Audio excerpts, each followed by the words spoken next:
अर्थी पर लेटी हुई अपनी पत्नी की मांग भरते समय पति की आंखों से आंसू नहीं रुक रहे थे। उन्हें ज्यादा रोता देखकर रिश्तेदारों ने उन्हें दूसरी तरफ भेज दिया। दोनों एक दूसरे से बहुत प्यार करते थे। पति अपनी पत्नी के बिना एक पल भी नहीं रह पाता था।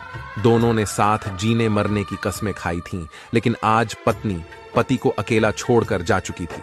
अब सभी पत्नी का शव श्मशान घाट लेकर जा रहे थे और जाते जाते पति अपनी पत्नी के साथ बिताए पलों को याद करके खूब रो रहा था और ये सोचने लगा कि मेरी पत्नी मेरे कदम से कदम मिलाकर साथ चलती थी और आज वह मुझे अकेला छोड़कर कैसे चली गई।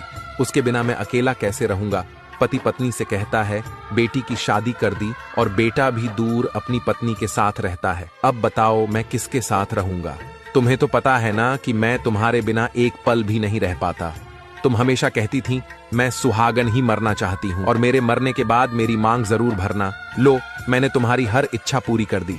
सोचते हुए पति अपनी पत्नी का चेहरा देखकर खूब रो रहा था। अचानक वह पत्नी के पास रोते रोते ठंडा सा पड़ गया और रोना भी बंद हो गया, क्योंकि पति की सांसें भी थम चुकी थीं। यह देखकर सभी लोग बहुत डर गए। तभी उनका बेटा उनके पास जाता है और कहता है, उठो पापा उठो। लेकिन जब 5 से 7 बार कहने पर भी नहीं उठे तो उनके बेटे की चीख निकल गई और वह खूब रोने लगा। लेकिन पति तो अपनी पत्नी के पास जा चुका था।